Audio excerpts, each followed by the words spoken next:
Bienvenue chers téléspectateurs sur Women First TV, la télévision des femmes. Alors, conviction, il s'agit bien de celle de Dieynaba Sarr. Elle est écrivaine et juriste. Elle va nous présenter aujourd'hui son troisième ouvrage dans cette émission littéraire maïeutique, ici à la maison d'édition Même l'Harmattan.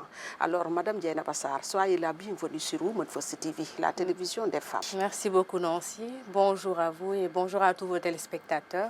Et ravie d'être sur ce plateau et dans cette émission maïeutique. Comme vous l'avez dit, je me nomme Dieynaba Sarr. Je suis juriste et écrivaine et publiciste de formation, c'est-à-dire que j'ai fait du droit public. Et voilà, tout mon cursus aussi, je l'ai fait au Sénégal. J'ai été à l'Institution Notre-Dame jusqu'en terminale. Ensuite, j'ai fait l'Institution supérieure de droit de Dakar, l'Institut supérieur de droit de Dakar du professeur Babacar Gueye, constitutionnaliste, avant de faire un master en relations internationales à l'Université du Sahel. Et depuis 2013, voilà, c'est l'année d'entrée dans le milieu professionnel. Et actuellement, je suis chef de division veille réglementaire et contentieux à l'Agence nationale des affaires maritimes, qui est l'ancienne direction de la marine marchande. Merci d'avoir complété la présentation. Voici, Dieynaba, votre troisième ouvrage que vous nous présentez aujourd'hui. Alors, Dieynaba Sarr, qu'est-ce qui vous a motivé à partager vos propres convictions?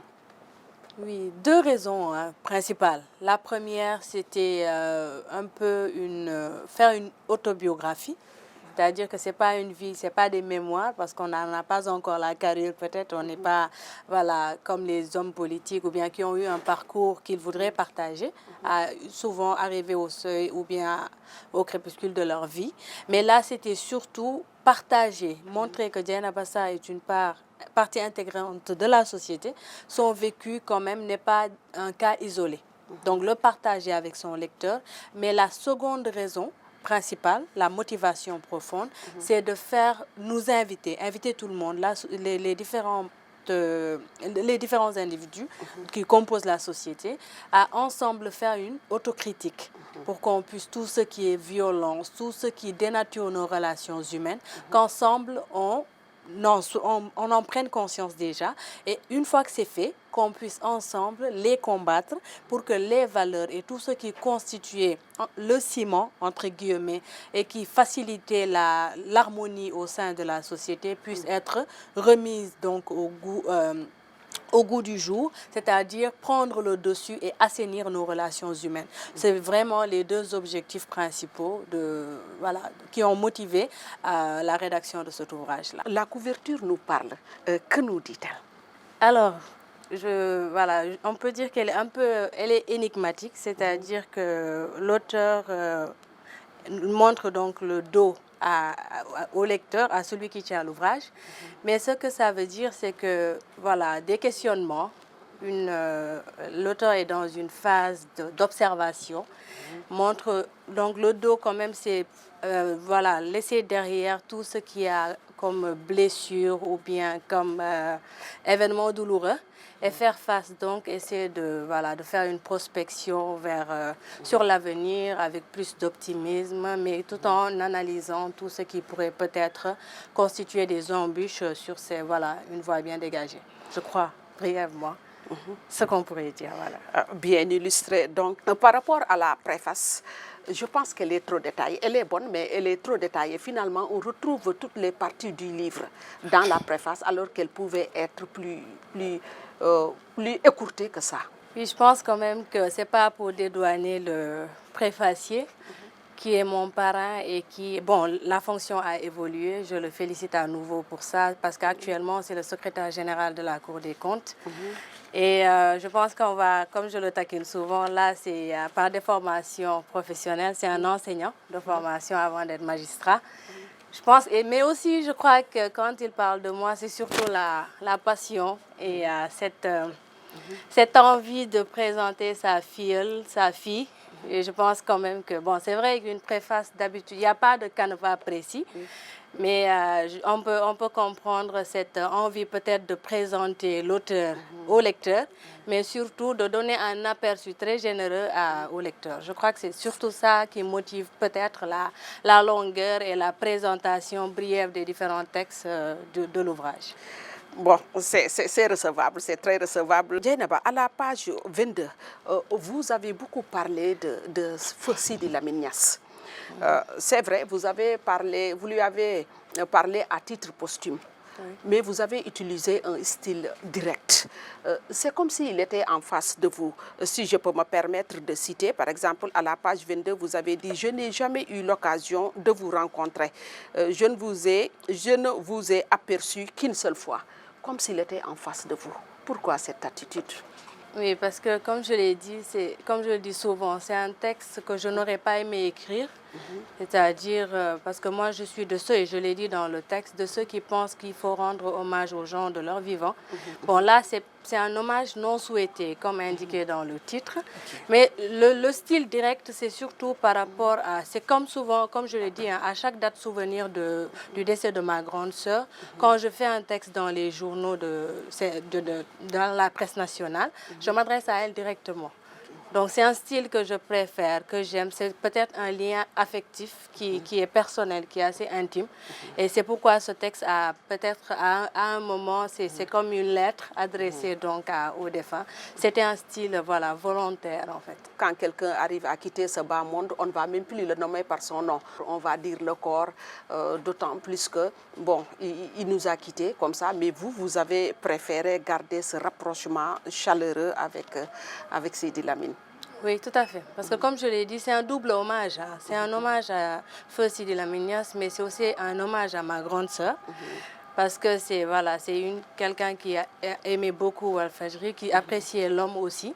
Et donc voilà, c'est ce lien affectif et cette relation profonde que j'avais avec ma défunte sœur qui fait que j'avais senti ce besoin de faire le... Et comme vous l'avez dit, je suis foncièrement contre le fait que les gens essaient, entre guillemets, je ne sais pas si c'est pas méchant peut-être, mais comme vous l'avez dit, il y a un oubli. Souvent, on oublie dès que la personne très rapide d'ailleurs. Disparaît. Voilà. Donc souvent, comme on le dit, hein, dès l'enterrement, il y a les discussions lors des cérémonies, etc. Donc c'est comme si nous, c'est juste la personne qui, voilà, la présence physique qui comptait. Voilà. Alors que pour moi, voilà, comme l'a dit Jean Dormesson, comment dire, le tombeau des morts, c'est le cœur des vivants. C'est mon avis personnel. C'est pourquoi, donc, moi, mes êtres chers que j'ai perdus, j'en parle fréquemment, j'écris dessus. Parce que l'écriture aussi, voilà, moi, ça me sert surtout de panacée, de cure, en fait. On va y revenir, Dieynaba. Mais là, je le disais, hein, votre livre est comme un miroir que vous tendez un peu à la société. Absolument. Un miroir où vous cherchez à dégager vos propres convictions. C'est une autobiographie en partie, c'est un récit assez autobiographique, mais ce qu'il faut surtout retenir, c'est que en tant qu'auteur, je voulais montrer que ce que j'ai vécu ou bien certains événements de ma vie ne sont pas des cas isolés. C'est-à-dire que le lecteur, en lisant tel ou tel autre texte, se reconnaissent dans ça, ou bien peut-être partagent, ou bien se disent qu'il a vécu la même chose et tout. Donc c'était plus comment dire, une symbiose que l'auteur voulait avec le lecteur. Donc c'est surtout ça qui justifie quand même que ça soit un miroir, comme je vous l'ai dit. Alors, Dieynaba, le point fondamental de votre livre, c'est la spiritualité.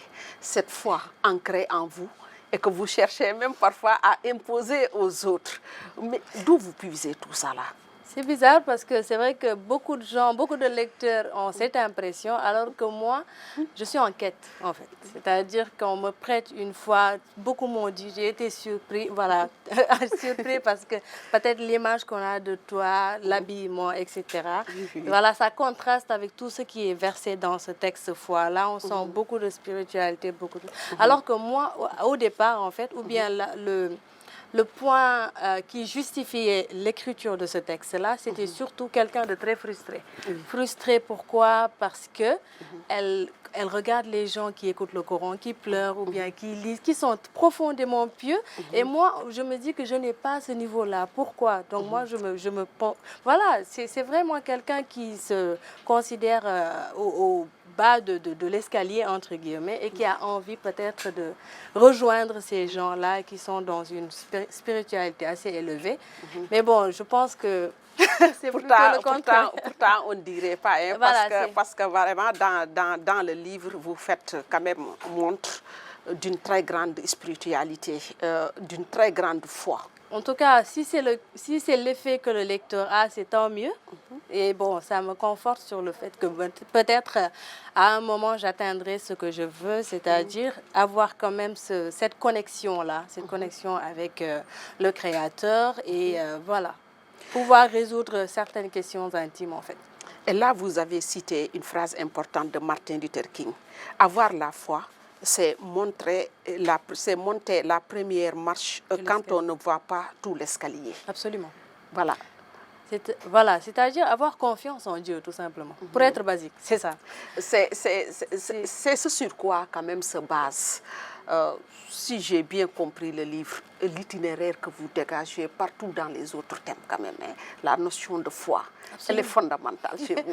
Absolument, c'est-à-dire que, bon, c'est 7 textes différents, 7 textes avec des contenus différents et tout, mais quand même, il fallait, voilà, ça, le lien est bien décliné, je pense, et précis entre ces différents textes, c'est-à-dire quelqu'un qui est en quête et qui, voilà, se remet en question et qui invite les autres aussi au même exercice, en fait. Vous avez évoqué quelque part la notion de destin.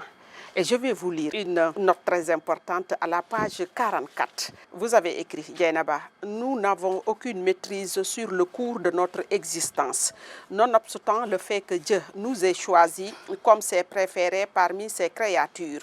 Nous naissons, grandissons, bref, vivons en suivant une chronogramme bien définie, sans même des fois nous en rendre compte. Tout a été ficelé avant notre naissance. Alors, Dieynaba, en vous entendre parler ainsi, bon, où est-ce que vous mettez un peu l'action de l'homme ou bien la liberté de l'homme? Pouvez-vous nous expliquer mieux? Oui, quand je parle d'un chronogramme, c'est-à-dire qu'aujourd'hui, de notre naissance jusqu'au retour, donc jusqu'à notre disparition, on vit des événements, mais on n'a pas de maîtrise. C'est-à-dire que ce n'est pas nous qui conditionnons, par exemple, à quel âge nous allons nous marier ou bien à quel âge nous allons avoir du travail, etc. etc. Donc, ces différentes étapes dans notre vie, à mon avis, oui, chaque individu se bat, c'est-à-dire étudie ou bien fait du commerce, etc. etc. Mais c'est pas, comment dire, le résultat ne nous incombe pas. C'est pas à nous de déterminer ce que nous allons avoir. C'est pourquoi je dis que c'est comme si nous étions des... pas marionnettes, peut-être ça va être un peu péjoratif, mais c'est juste pour montrer que c'est juste des pièces ou bien voilà, sur l'échiquier et qu'il y a quelqu'un qui est au-dessus, une main au-dessus qui conditionne. En fait, c'est surtout cette image, comme vous l'avez dit, la spiritualité, cette confiance en Dieu, mais surtout l'humilité que l'individu doit avoir envers son Créateur qui détermine sa vie.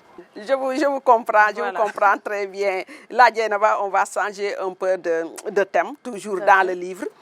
N'est-ce pas? On va parler de l'acculturation. Hein? Dans la préface, il est écrit « acculturé sur le plan linguistique, vestimentaire, artistique et culinaire ». Là, nous le sommes. Hein? Mais ce qui m'intéresse le plus, hein, c'est par rapport à cette acculturation linguistique. Et là, vous revenez sur l'importance de s'exprimer par nos langues locales. Là, à titre d'exemple, à la page 32 également, je reviens sur cela, à la page 32, vous avez écrit « Ce dont je suis convaincu, c'est que s'exprimer par sa langue paternelle ou maternelle est une aubaine, car cela vous permet particulièrement au sein de la famille élargie de communiquer avec ceux qui ne sont pas instruits et qui, de ce fait, ne seraient pas en mesure de parler avec vous en français, encore moins en anglais ou en toute autre langue étrangère. Ne serait-ce que pour cette raison, les idiomes sont des canaux de communication grandes et importantes. » Là, vous faites la promotion de nos langues locales, Dieynaba. Oui, tout à fait. C'est-à-dire que, comme l'a dit le grand savant Cheikh Anta Diop, on ne peut pas se développer avec la langue d'autrui. Aujourd'hui, c'est vrai qu'on a été colonisé par la France. C'est une langue qu'on utilise, qui nous sert dans l'administration, etc. Mais je pense quand même que là, parce que c'était plus, comme je l'ai dit, je me suis basée sur un ouvrage d'un auteur congolais. Voilà. Et voilà, ça m'a permis, c'était un prétexte en fait pour revenir sur l'importance de ces langues-là, même au sein de, voilà, de la cellule la plus importante, voilà. c'est-à-dire la famille. Dans ce roman même, vous dites que le personnage principal imposait à son fils de ne pas parler voilà, sa langue locale, de s'exprimer juste en français. Voilà, parce que voilà. C'est un complexe qui est nourri, et même aujourd'hui, voilà, on assiste, on le note hein, dans notre société.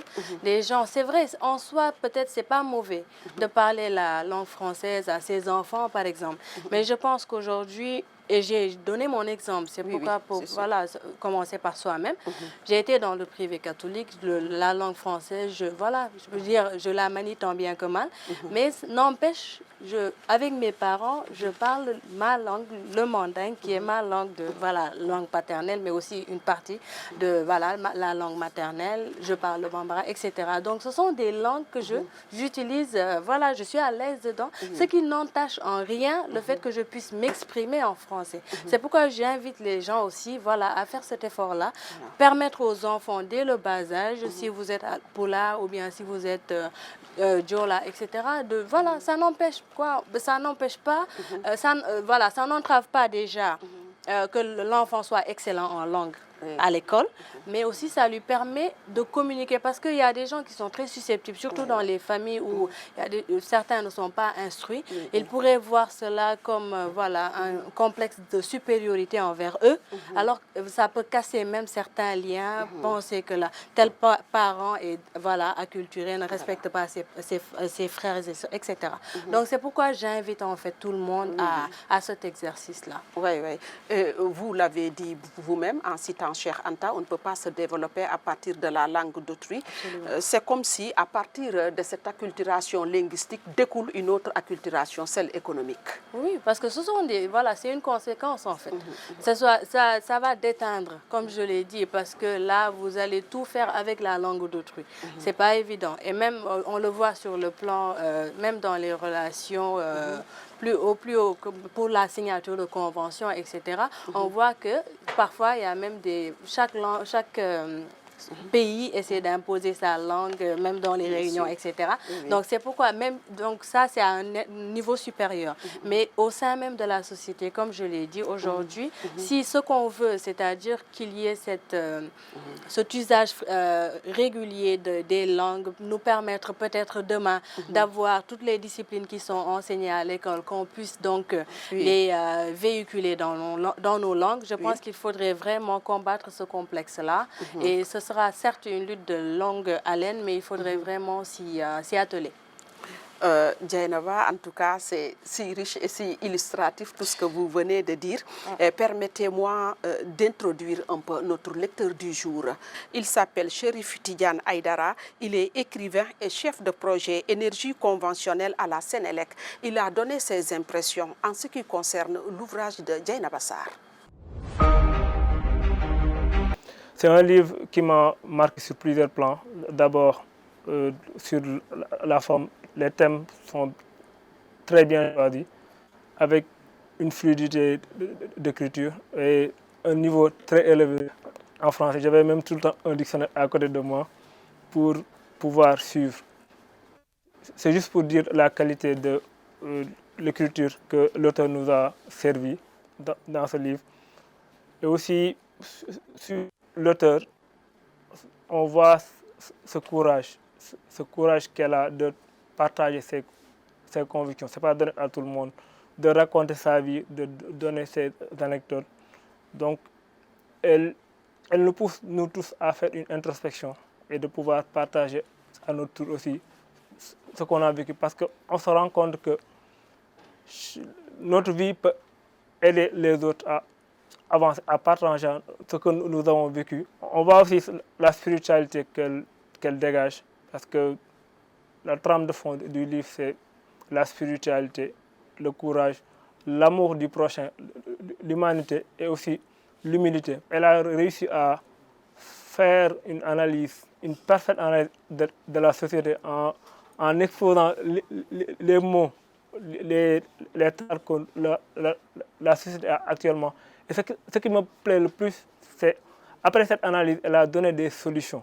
Parce que je dis souvent que la prise de conscience précède le changement. Donc, elle nous a amené à une prise de conscience et pour nous servir des solutions que, j'ose espère, si toute la société pouvait se procurer ce livre et aussi mettre en application les solutions qu'elle nous a servies, je pense que le Sénégal serait déjà loin, et même la jeunesse, et même le continent. Dieynaba, vous avez bien entendu les impressions pertinentes de M. Cherif Tidiane Aïdara. Qu'en dites-vous? Oui, tout à fait. C'est un honneur et un bonheur d'écouter Cherif sur déjà l'intérêt qu'il a porté à tous mes ouvrages, mais particulièrement à Conviction. Et voilà, le remercier aussi pour toutes ces impressions qu'il a données sur l'ouvrage. Et parce que c'est un œil avisé, donc si vraiment lui, machallah, qui est auteur de 4 ouvrages, donne cet aperçu positif sur l'ouvrage, ça me montre quand même que voilà, l'écriture n'a pas été vaine, comme je le dis souvent. Et voilà, je pense qu'il a assez bien compris ce qui a motivé donc la plume de l'auteur, c'est-à-dire parler un peu de sa vie, partager ses vécus, que ce soit heureux ou malheureux, mais surtout jeter un regard assez critique sur la société, notre société, et nous inviter ensemble donc à réfléchir, comme je l'ai dit, à combattre tout ce qui est contre-valeur pour mieux assainir la vie en commun. Et là où Cherif a été vraiment pertinent, et je suis de connivence avec lui, c'est quand il est revenu sur les canaux par lesquels vous passez pour véhiculer ces messages et les solutions que vous proposez. Bon, là, quand même, je suis assez surprise, mais voilà, je le remercie, comme je l'ai dit, parce qu'il n'y avait pas de canevas précis. C'est une écriture qui a été que j'ai voulu assez libre, pas de carcan, mais quand même, voilà, là, je pense le fil conducteur s'est dessiné au fil des différents textes. À la lecture donc, de ces textes-là, le lecteur voit des liens, crée la spiritualité, l'amour du prochain. Absolument, parce que pris individuellement, on a l'impression qu'il n'y a pas de lien entre les différents textes, mais quand le lecteur regarde, analyse, il verra que voilà, il y a un fil conducteur, comme je l'ai dit, donc voilà, c'est pas comme voilà, peut-être un recueil de nouvelles où chaque histoire peut-être est différente de l'autre. Là, c'est une analyse globale de peut-être ce sont juste c'est le regard qui change selon le thème qu'on a essayé d'étudier ou bien selon l'angle que l'auteur a voulu donc peut-être proposer au lecteur. Là, Dieynaba, ça me permet de revenir sur une notion importante. Non, ce n'est même pas une notion, c'est un organe, le cœur. Et vous en parlez comme le siège du bien et du mal.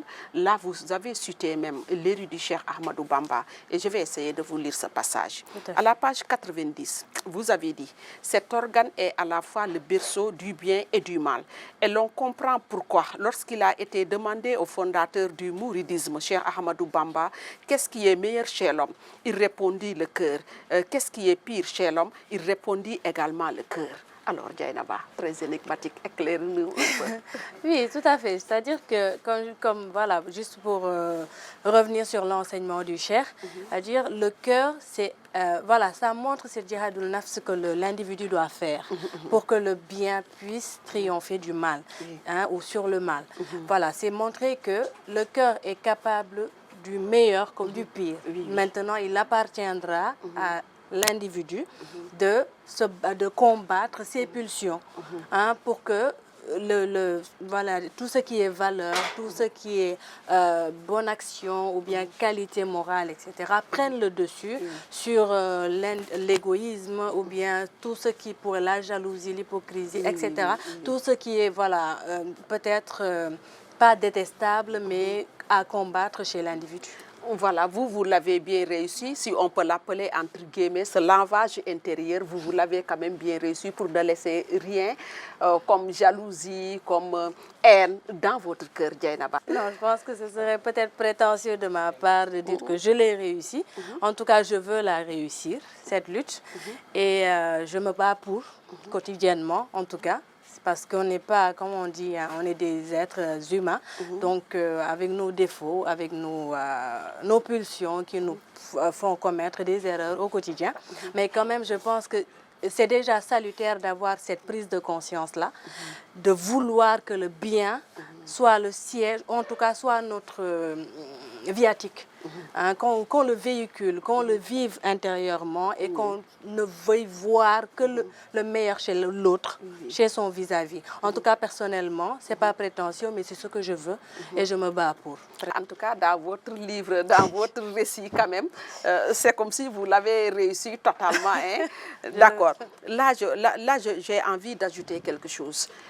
Dans ce cas, est-ce que le cœur ne sera pas obligé de faire appel à la raison pour l'aider un peu dans cette tâche? Tout à fait, c'est-à-dire que la raison, l'esprit même, c'est-à-dire l'individu, voilà, c'est l'esprit, hein, un esprit sain, mais aussi un cœur pur. C'est ça. C'est vrai que c'est pas de l'utopie, c'est assez difficile aussi à atteindre, comme vous l'avez dit. Parfois, je semble peut-être, On me fais trop, voilà, les gens, voilà, c'est la passion, exactement, ça se comprend. Peut-être que je me fais trop, ou bien c'est l'envie d'atteindre ce niveau-là, très élevé, mais quand même, je me dis que voilà, on ne désespère pas. Et voilà, je l'espère, et je l'espère pour nous tous, hein, qu'on puisse vraiment réussir cette lutte, ce combat du bien, voilà, que le bien puisse triompher du mal. Donc là, on aura besoin bien évidemment de notre esprit, la raison, mais surtout du cœur.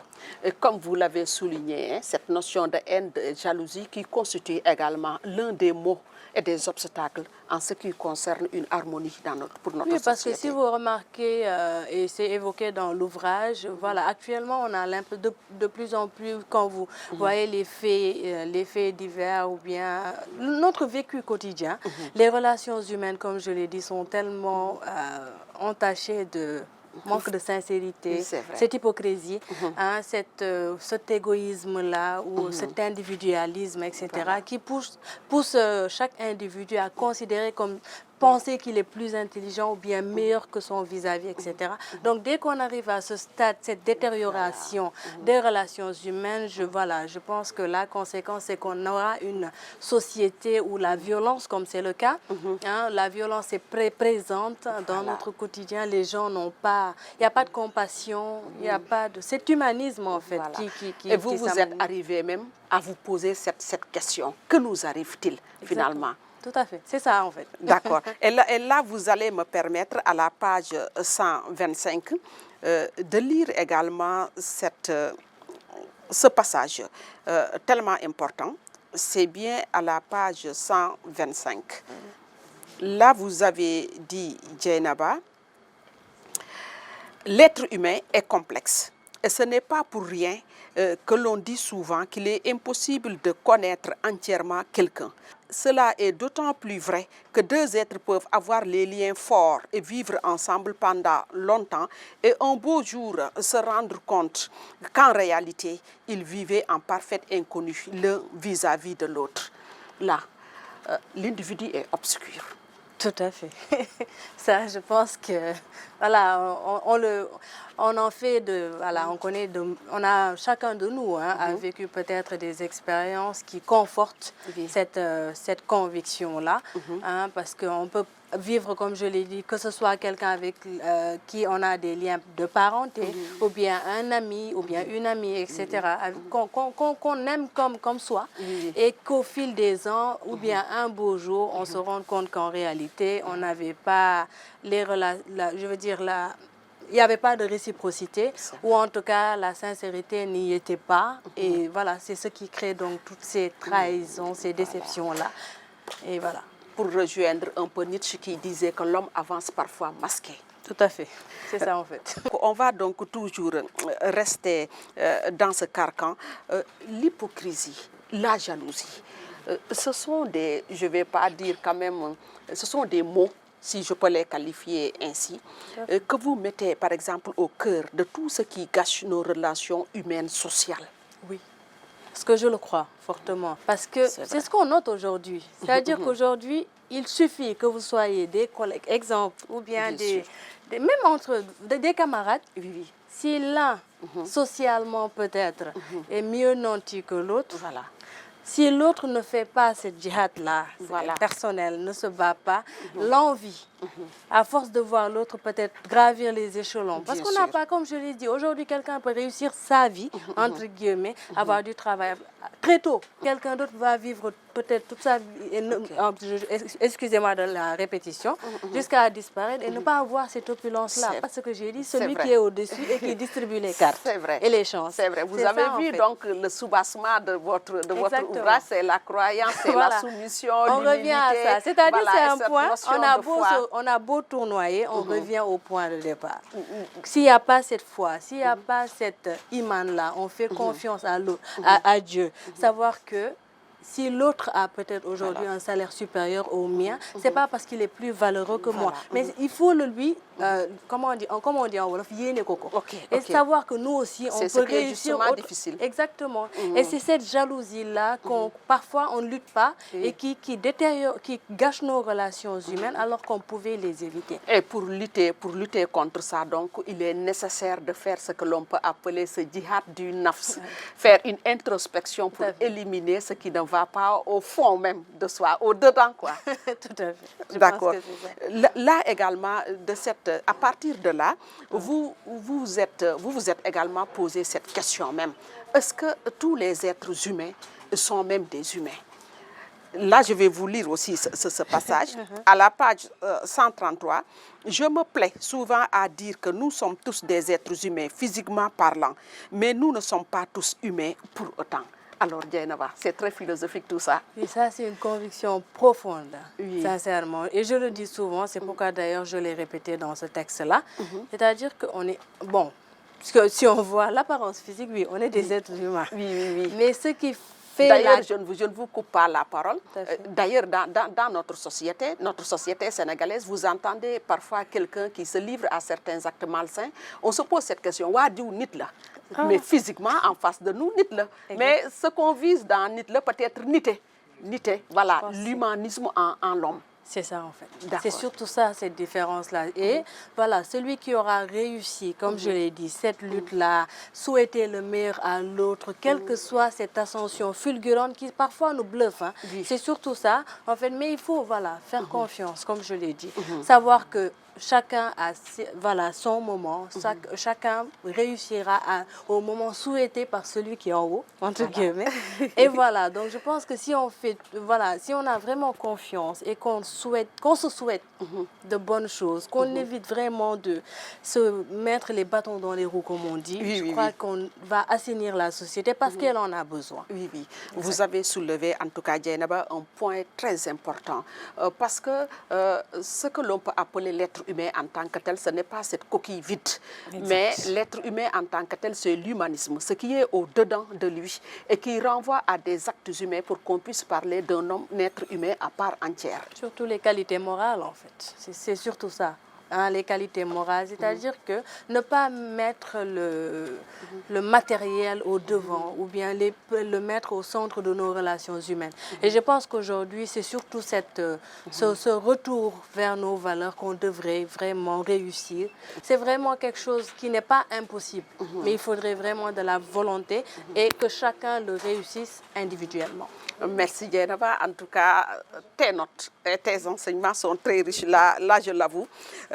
Ce que vous avez souligné tout à l'heure nous pousse également à nous implanter dans ce que l'on peut appeler certaines de nos valeurs. Certaines de nos valeurs qui nous sont très chères, n'est-ce pas? Vous l'avez dit, le sutura, la discrétion, le ngor, la loyauté, qui sont aujourd'hui des valeurs piétinées, Dieynaba, pour cultiver l'individualisme. Tout à fait, c'est ça en fait. C'est-à-dire, on revient à ce que je viens de dire tout à l'heure. On a laissé de côté tout ce qui faisait la beauté ou bien qui fondaient notre vie en commun. C'est-à-dire que voilà, les valeurs que nos anciens ont cultivées et nous ont léguées. Le sutura, même si aider quelqu'un sans que voilà, qu'on soit sous les feux des rampes, etc.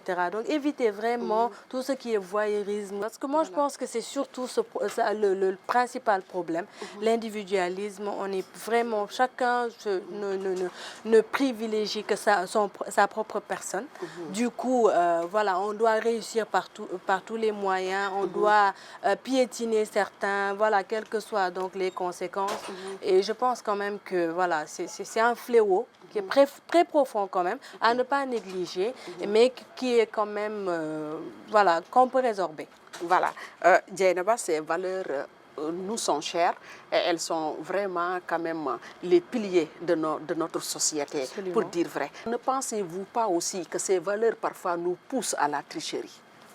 Tout à fait. Je pense que c'est l'hypocrisie. Hein? Et souvent faire semblant, vouloir plaire aux autres au détriment comment dire, parce que c'est un couteau à double tranchant. Voilà. On ne doit pas être individualiste jusqu'à piétiner, comme je l'ai dit, les autres, mais il ne faudrait pas aussi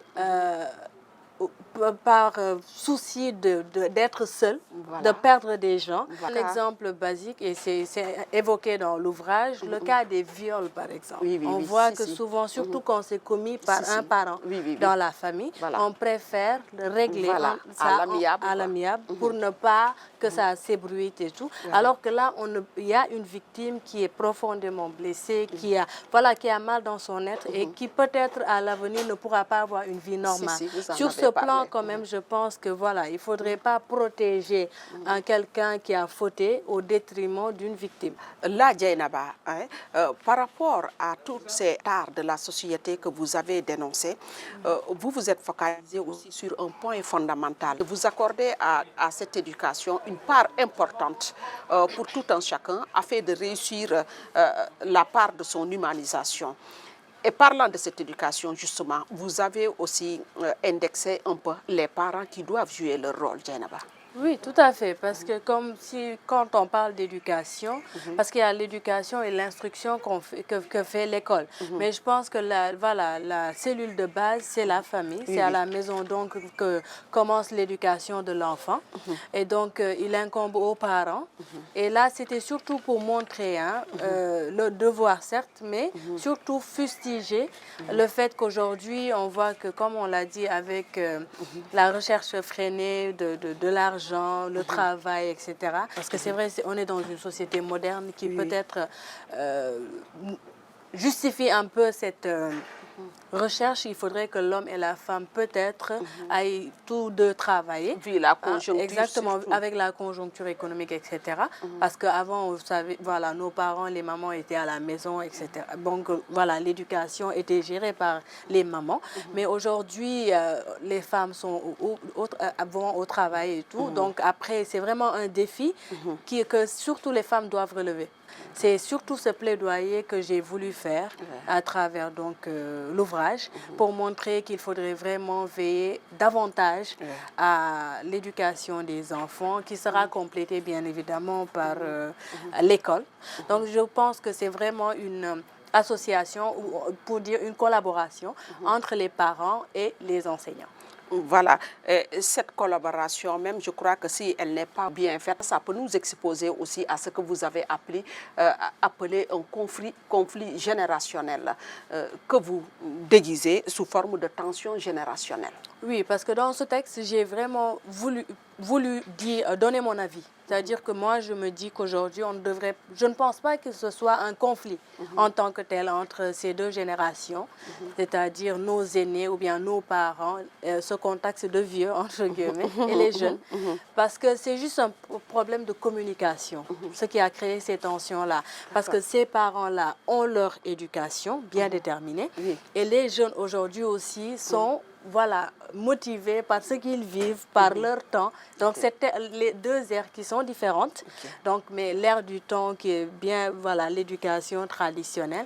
Et aujourd'hui, les jeunes qui, peut-être, parfois, ne font pas l'effort de se ressourcer, de comprendre aussi les valeurs anciennes et comment dire, la génération, les grandes personnes qui, peut-être les adultes, qui ont des tabous, des complexes, qui font que la communication entre les deux générations n'est souvent pas huilée.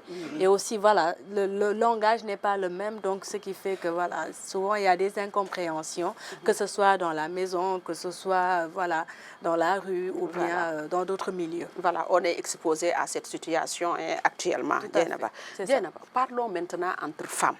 Lorsque vous parlez de la polygamie, mais en tant que femme, vous n'avez pas blâmé les hommes, mais vous avez essayé de trouver des solutions aux femmes, Dieynaba. Oui, je pense que ce n'est pas contre les femmes, hein, le plaidoyer qui est dans ce texte-là. C'est bien évidemment, c'est surtout pour éviter, comme je l'ai dit, parce que lorsque je parle de la femme à qui l'époux a trouvé une coépouse. Bah, je vais vous lire d'ailleurs ce passage. Dieynaba, vous avez bien dit. Je me dis qu'une femme dont le mari prend une autre épouse ou qui découvre que ce dernier est infidèle ou s'apprête à en épouser une autre a le choix entre accepter de partager son homme ou s'en aller. Dieynaba, ça c'est trop radical, hein? Non, mais la suite est claire. Plutôt que de charcuter cette dame ou de tuer son mari. Je pense que ce que je voulais dire à ce niveau-là, c'est éviter, parce qu'on a eu à le vivre dans un certain fait de société où la femme révoltée a peut-être voilà, une violence physique sur sa coépouse ou bien sa rivale ou même tuer son époux, etc. Donc c'est juste pour éviter ces extrêmes, ces cas extrêmes et malheureux aux femmes qui vont les poursuivre parce qu'après ce sont des faits qui ne seront pas oubliés et qui vont poursuivre leurs enfants. Sur ce plan, je veux dire, c'est ça le plaidoyer. Je suis avec les femmes, je ne suis pas contre les femmes. Mais ce que je veux... En tout cas, on ne dirait pas, non, pas du tout. En fait, ce que je veux éviter, c'est comment dire, être en colère au point de ne pas réfléchir, de commettre l'irréparable. De laisser son cœur parler. Voilà, de commettre l'irréparable. Moi, c'est surtout côté réputation et valeur morale. Voilà. C'est sur ce plan-là que j'évoquais ce choix. De la femme, parce que comme le disait Maria Maba, il n'y a pas de gloire à supporter l'humiliation. Donc je pense qu'aujourd'hui, au lieu de vous sentir humilié, vous pouvez partir. Mais là, au moins, vous allez garder votre dignité. Mais parfois, le fait de partir n'est pas aussi facile que ça, parce qu'il y a plusieurs autres facteurs qui vont intervenir. Bon, c'est assez complexe quand même, c'est vrai. Mais bon, voilà. En tout cas, tout faire pour ne pas commettre quand même des actes, voilà, ou bien des crimes qui vont vous poursuivre. Voilà, surtout ça. Bien saisi, Dieynaba Sarr. Et nous sommes plutôt réactionnaires, plutôt que préventifs. Voilà comment vous avez décrit cette société sénégalaise. Et vous avez pris même comme exemple le cas du bateau le Joola. Vous avez raison, vu la recrudescence des accidents. Absolument. Je pense qu'en 2002, c'est... si ce n'est pas le drame peut-être maritime le plus meurtrier, c'est l'un des plus meurtriers en tout cas, avec près de 2000 morts en tout cas. Et je pense que ça aurait pu être évité. C'est vrai qu'il y a toujours ce coup du destin qu'on accepte en tant qu'être humain, mais quand même, dans nos comportements, chaque jour, on le voit, que ce soit dans la circulation, entre voilà, les automobilistes ou bien même dans le domaine maritime, comme vous l'avez dit, les transports, dans la vie de tous les jours, des cas d'indiscipline. Des cas d'indiscipline, de négligence qui souvent causent donc des drames. Et c'est souvent fatal. Voilà. Et récemment, on a eu vraiment des accidents sur la route très meurtriers. Et je pense que ce sont vraiment Et le problème, comme je l'ai dit, on est assez réactif. On est très réactif, on attend que le mal soit fait pour s'amender. On est très émotif aussi. C'est-à-dire que lorsque le drame survient, sur le coup, à cause de la mort, bien évidemment, il y a pendant un mois ou bien pendant quelques semaines, beaucoup de discipline, beaucoup tout le monde rentre dans les rangs.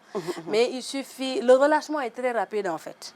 Quelque temps après, vous remarquez que voilà, l'indiscipline reprend le dessus sur nos habitudes et après, jusqu'au prochain drame, comme je le dis souvent. Ouais. Et c'est ça qui est dommage, en fait. Remarque juste, est avérée. Alors, Dieynaba, qu'est-ce que les médias devraient faire? Quel rôle devraient-ils jouer et qu'ils n'ont pas joué? Bon, je ne dirais pas le rôle qu'ils n'ont pas joué, mais qu'ils devraient davantage jouer. Je pense que c'est surtout une sensibilisation, revoir peut-être les programmes pour mieux axer sur mettre le doigt sur les fléaux, hein, vraiment, parce que c'est pas pour critiquer, mais je pense quand même qu'aujourd'hui le divertissement et la futilité a pris le dessus. L'insérieux, entre guillemets, comme je le dis, a pris le dessus dans notre vécu quotidien. Voilà. C'est vrai que c'est bien de se distraire, c'est bien d'avoir d'avoir une vie assez décontractée, mais quand même, c'est pas ce qui devrait primer.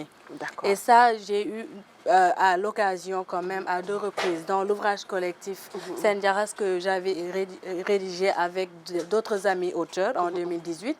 Dans l'un des textes, je l'évoquais. C'est-à-dire que les médias devraient davantage, parce que là, le plaidoyer, je l'avais surtout fait par rapport à l'écriture, à la littérature, le fait qu'on n'ait pas des émissions qui promeuvent davantage l'ouvrage, et je me félicite de cette émission maïeutique. Mais je pense que c'est ça. Les médias devraient davantage être conscients de leur poids, de leur influence, et l'utiliser pour vraiment assainir. Parce que c'est un rôle important qu'ils doivent jouer. Ils sont un pion très très important dans dans ce jeu-là.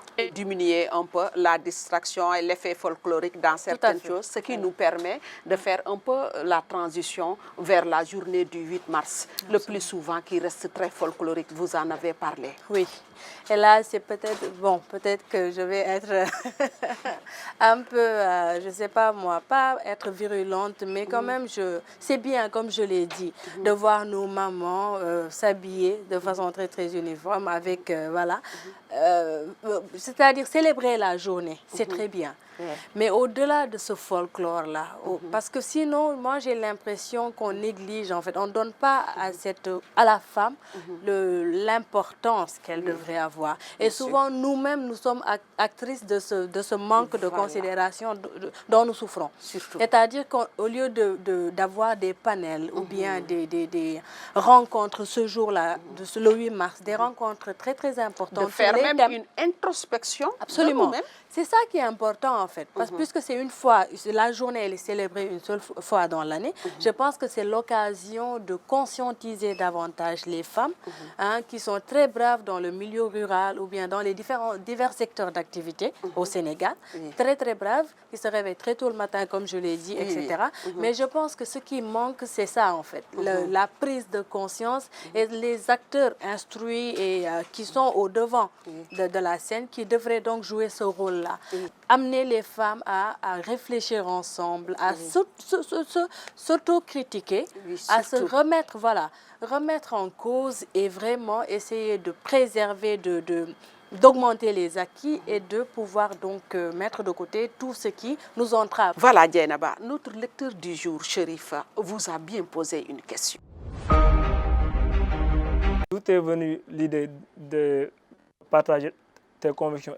Est-ce qu'il t'est arrivé durant l'écriture aussi d'enlever certaines parties par peur d'être mal jugé ou bien mal vu? Alors, Dieynaba, vous y répondez quoi?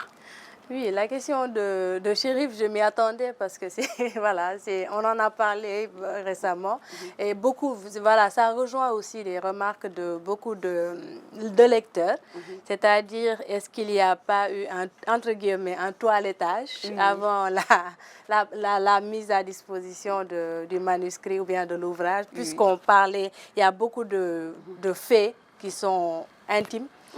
Autobiographique qui parle de relations peut-être passionnelles, etc. Moi, non, il n'y a pas eu vraiment. Rien n'a été charcuté. Là, c'est vraiment un ouvrage dans lequel je me suis livrée. C'était volontaire et sans calcul, sincèrement. Et je l'ai, avant même parution, donné pour lecture à mon père, pour vous dire. Il n'y avait pas de tabou, en fait. C'est-à-dire que il m'a juste taquiné en me disant qu'on y est prêt, on a fait. Donc, pour parler des relations amoureuses et tout. Mais c'est juste pour montrer que, j'avais envie, ce partage-là, je l'ai voulu sincère. Je l'ai voulu voilà, sans vouloir bluffer, entre guillemets, mon lecteur. J'ai voulu être très sincère avec mon lecteur, en tout cas je l'espère, oui. Hein, et voilà, me livrer et le laisser maintenant me donner ses impressions. Et d'ailleurs, en parlant d'amour, vous parlez d'amour de façon générale, quoi, pas seulement voilà. En relation amoureuse, j'ai Parce remarqué. que beaucoup me disent que c'est leur texte préféré. Peut-être que, voilà, en voyant le titre Amour, ils pensent directement à l'amour entre l'homme et la femme. Bien sûr, j'en parle. J'ai évoqué des relations. Bien sûr. Humaines, voilà, qui n'ont pas abouti. Bien évidemment, voilà. Mais avec un pseudonyme, puisque ce sont des individus qui sont là, et voilà, pour préserver un peu quand même leur identité.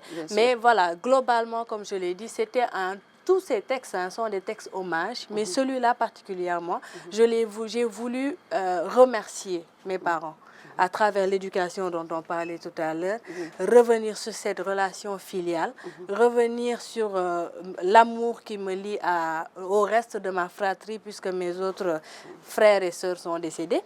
Mais c'était surtout ça, hein, montrer l'affection que j'ai. Comme je vous l'ai dit, je suis quelqu'un de très, voilà, je tiens à ça, cet amour-là, cette sincérité dans les relations humaines.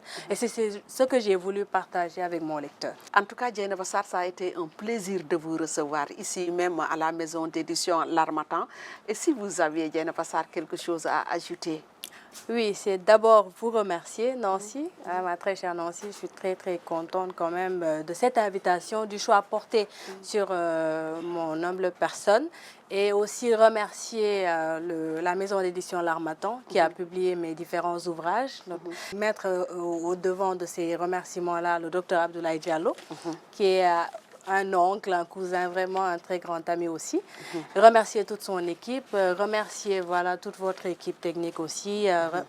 Voilà, me réjouir vraiment de l'intérêt que le lecteur et les téléspectateurs porteront à l'ouvrage et à cette émission-là. Et dire que voilà, Dieynaba Sarr, ce que j'aime souvent relever lors de mes interviews ou bien depuis mon entrée dans le monde littéraire, c'est que j'ai voulu vraiment concrétiser un rêve. Ce rêve, c'est-à-dire je suis née dans un univers avec une riche bibliothèque familiale à la maison. Donc j'ai baigné dans ce monde littéraire depuis toute petite. Et je me rappelle, lorsque je suis venue déposer mon premier manuscrit, docteur Abdoulaye Diallo m'a dit enfin. C'est-à-dire parce que moi, je suis quelqu'un qui, voilà, l'équipe pourra peut-être le confirmer, hein, je suis quelqu'un qui passe fréquemment ou bien envoie quelqu'un pour récupérer, parce que le livre fait partie de moi. Moi, je ne suis pas trop lecture numérique. Moi, j'aime tenir un livre, j'aime sentir, etc. Tout comme moi, d'ailleurs. Je veux dire, montrer ma fierté, une fierté d'être femme, mais surtout d'être consciente des défis qui nous incombent à moi-même, mais mes sœurs du Sénégal, de l'Afrique, du monde entier. Et voilà, prier pour, comme je l'ai dit souvent, pour qu'on ait une société sénégalaise plus consciente de ses valeurs, qui pourra davantage les mettre en avant, et aussi contribuer fortement à comment dire, un rayonnement de nos valeurs à l'extérieur de notre continent et du monde entier. En tout cas, je vous remercie. En tout cas, merci Dieynaba Sarr. Tout le plaisir a été pour moi. Et j'espère que vos messages seront très bien entendus. Voilà, chers téléspectateurs de Women First TV, nous sommes au terme de notre émission et nous terminons par ces notes de sagesse de la part de notre invitée, Madame Dieynaba Sarr, que nous remercions très bien. Voilà, le plaisir a été pour moi. Partagez. Voilà. Je remercie également notre lecteur du jour, M. Serif Aïdara, qui a été si pertinent. Je remercie toute l'équipe technique de Women First TV, sans oublier la maison d'édition L'Harmattan qui nous a permis de réaliser cette émission. Je vous donne rendez-vous dans un mois pour un autre numéro magnétique.